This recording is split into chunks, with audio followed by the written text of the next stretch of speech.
Access to UK fishing waters is of major importance according to French MEP François-Xavier Bellamy, who warned the EU Parliament that there could be no Brexit deal without this term.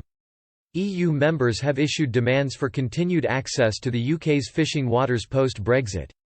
The requirement formed a major part of the EU's initial trade deal proposals, and has been the source of rows between Michel Barnier and David Frost.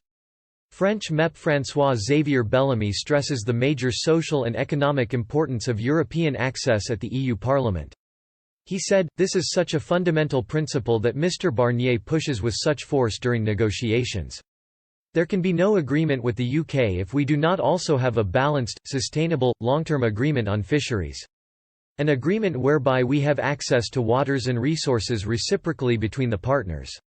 This is of major social and economic importance, thousands of jobs are at stake." Mr. Bellamy continued, "The communities that lie from fisheries will become very vulnerable if there's no agreement."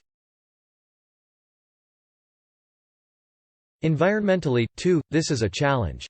The common fisheries policy has made it possible for years to have fisheries that respect biodiversity.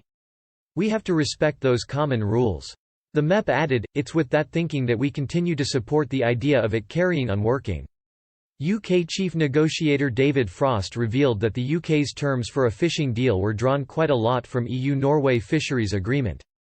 Addressing the European Union Committee, the negotiator detailed why he and his EU counterpart Michel Barnier had struggled to reach a consensus so far.